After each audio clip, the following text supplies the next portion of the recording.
తెలంగాణ తొలి ముఖ్యమంత్రి కేసీఆర్ గారి నేతృత్వంలో జీహెచ్ఎంసీ పరిధిలో ప్రతిరోజు ఉత్పత్తి అయ్యే 2000 మిలియన్ లీటర్లు ఏదైతే అంటే 2000 మిలియన్ లీటర్లు అంటే దాదాపు 20 కోట్ల లీటర్ల మురికి నీరు ఏదైతే ఉన్నదో దాన్ని సంపూర్ణంగా శుద్ధి చేయాలన్న ఉద్దేశంతో ఆనాడు దాదాపు 4000 కోట్ల రూపాయల ఖర్చుతో 31 సివరేజ్ ట్రీట్మెంట్ల ప్లాంట్లకు ఆనాడు నిర్మాణానికి శ్రీకారం చుట్టడం జరిగింది.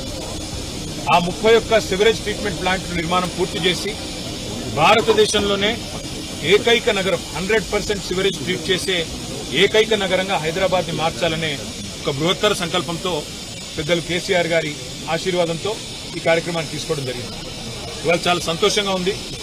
మా కూకట్పల్లి ఎమ్మెల్యే కృష్ణారావు గారి ఆహ్వానం మేరకు పెద్దలు శ్రీనివాస్ యాదవ్ గారి ఆహ్వానం మేరకు వాళ్ళ కుకట్పల్లి కాన్స్టిట్యున్సీలోని ఫతేనగర్ ఎస్టీపీ ఏదైతే ఉన్నదో ప్రారంభోత్సవానికి సిద్దంగా ఇప్పుడు ప్రస్తుతం ట్రయల్ రన్ దశలో ఉన్న ఈ ఎస్టీపీని 133 ఎమ్మెల్డీల కెపాసిటీ కలిగే ఈ ఎస్టీపీని సందర్శించడం మా గౌరవ శాసనసభ్యులందరం కూడా కలిసి పెద్దలు శ్రీమతి సబితా ఇంద్రారెడ్డి గారు, సోదరులు మాగంటి గోపీనాథ్ గారు, మరి రాజశేఖర రెడ్డి గారు, అదేవిధంగా శాసన మండలి సభ్యులు పెద్దలు మహమూద్ అలీ గారు, అదేవిధంగా గౌరవనీయులు షమీపూర్ రాజు గారు, మా రాగిడి లక్ష్మారెడ్డి గారు, అదేవిధంగా మా స్థానిక కార్పొరేటర్ అందరం కూడా కలిసి వీటిని సందర్శిస్తా ఉన్నాం.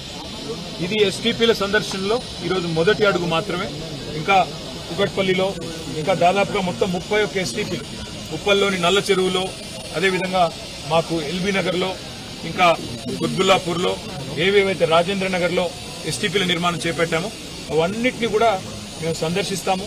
ఏ రకంగా కేసీఆర్ ప్రభుత్వం హైదరాబాద్ మహానగరంలో జీహెచ్ఎంసీ పరిధిలో మరి 100% శుద్ధి చేసిన మురికి నీరును ప్రజలకు అందించాలని తపనబడ్డదో మళ్లీ గుర్తు చేస్తాం. అయితే ఈ అన్నిటికంటే ఇక్కడ అడగాల్సిన ముఖ్యమైన ప్రశ్న ఏంటి అంటే ఈ మురికి నీరు మొత్తం హైదరాబాద్ లోని వివిధ నాలాల ద్వారా ప్రవహించే మురికి నీరు శుద్ధి చేసిన తర్వాత ఇదంతా 94% మూసీలోకి పోతుంది. ఇవాళ ముఖ్యమంత్రి గారు మూసీని నేను సుందరీకరిస్తాను, మూసీ ప్రాజెక్టును అద్భుతంగా చేస్తాను అని మాట్లాడుతూ ఉన్నారు. మూసీలో ముఖ్యమంత్రి గారు తెలుసుకోవాల్సింది ఏంటంటే కొత్తగా మీరు శుద్ధి చేసేదైతే ఏమీ లేదు.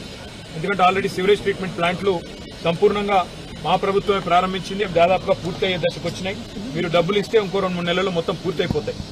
మరి 4000 కోట్లు ఖర్చు పెట్టి మొత్తం 100% సివరేజ్ ట్రీట్మెంట్ అయిపోయిన తర్వాత మరి వాళ్ళ ముఖ్యమంత్రి గారు ఆయన మంత్రివర్గం మాట్లాడుతున్న మాటలు మూసీ ప్రాజెక్టు కోసం 1,50,000 కోట్లు ఖర్చు పెడతామని ఒకసారి, 50,000 కోట్లు అని మరొకసారి, 70,000 కోట్లు అని మరొకసారి ఏవైతే మాట్లాడుతున్నారో ఈ మాటలు చూస్తా ఉంటే మాకు అనుమానం వస్తా ఉంది.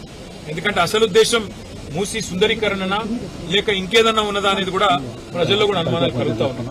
కాబట్టి నేను రేవంత్ రెడ్డి గారికి మున్సిపల్ శాఖకు కూడా చెప్పేదల్లా ఒకటే, మీరు ఆల్రెడీ కేసీఆర్ గారు ఏదైతే మంచిగా వడ్డిచ్చినా విస్తరలాగా మీకు అన్ని పంచపక్ష ప్రమాణాలు పెట్టి మీకు అసలు ఒక ఇల్లు కట్టలేదన్నారు. నాకు ఆశ్చర్యం అనిపించింది.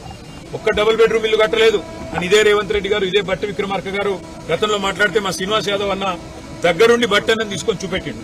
ఎక్కడెక్కడ ఇల్లు కట్టిన 1,00,000 ఇల్లు అని చూపెట్టిండు. నిన్న ముఖ్యమంత్రి గారు స్టేట్మెంట్ ఇచ్చినారు.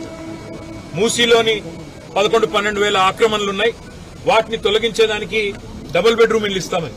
మరి మేము కట్టని మాట నిజమే అయితే ముఖ్యమంత్రి గారు ఇప్పుడు ఎక్కడికి వెళ్ళి ఇస్తున్నావు? మరి అంటే ఇప్పటిదాకా మీరు చెప్పిన అన్ని అబద్దాలు. ఈ రోజు మళ్ళొక్కసారి మీకు ఒప్పుకోక తప్పట్లేదు.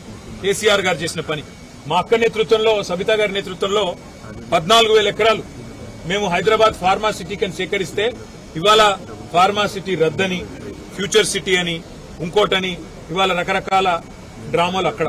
ఇక్కడ హైదరాబాద్ లో ఆల్రెడీ మొత్తం మూసీకి సంబంధించిన మురికి నీరంతా శుద్ధి చేసిన తర్వాత మూసీ ప్రక్షాళన పేరిట కొత్త నాటకం.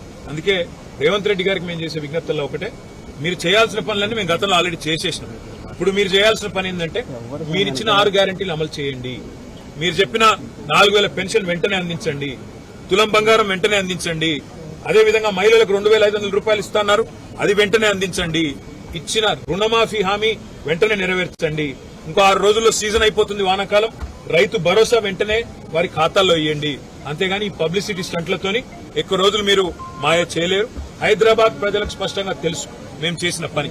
ఇక్కడ బాగు చేసిన శ్మశాన వాటికలు, ఇక్కడ బాగు చేసిన మురికి నీరు, ఇక్కడ కట్టిన కమ్యూనిటీ హాల్స్, ఇక్కడ కట్టిన లైబ్రరీలు, ఇక్కడ వేసిన లింక్ రోడ్లు, ఇక్కడ కట్టిన ఫ్లైఓవర్లు, అండర్ పాస్లు, పార్కులు ఒకటి కాదు. ఇవన్నీ చూసి వారు మన ఎమ్మెల్యే గారు గుర్తు చేస్తా ఉన్నారు. ఒక ఈ ఫతేనగర్ ఎస్టీపీకే 300 కోట్ల పైసలు రూపాయలు మీకు ఖర్చు పెట్టాం. అక్కడ అదేవిధంగా ఇక్కడ ఫతేనగర్ బ్రిడ్జికి కూడా 60 కోట్లు మంజూరు చేశారు. కానీ డబ్బులు ఇస్తే కూడా ఇప్పుడు విడుదల చేయకుండా సాగుతున్న పనులను కూడా ఇవాళ ఆపే ప్రయత్నంలో మీరున్నారు. అందుకే రేవంత్ రెడ్డి గారికి విజ్ఞప్తి చేసేది, గిమ్మిక్కులతో కాలం వెలదీయకుండా గత ప్రభుత్వం చేసిన మంచిని మంచిగా ప్రజలు గుర్తిస్తారు, గుర్తిస్తూనే ఉంటారు. మేము ఇవాళ ఒక ఎస్టీపీని సందర్శిస్తున్నాము. మొత్తం మిగతా నగరంలోని అన్ని ఎస్టీపీలు కూడా మా శాసనసభ్యుల బృందం తిరుగుతుంది, ప్రజల దృష్టికి తీసుకొస్తుంది. తప్పకుండా మూసీలో జరుగుతున్న కుంభకోణాన్ని కూడా మేము గమనిస్తా ఉన్నాం. పాకిస్తాన్ కి సంబంధించిన కంపెనీలకు ఇవాళ మీరు కట్టబెట్టే ప్రయత్నం చేస్తా ఉన్నారు. ఇవన్నీ కూడా ప్రజలు కూడా గమనిస్తా ఉన్నారు.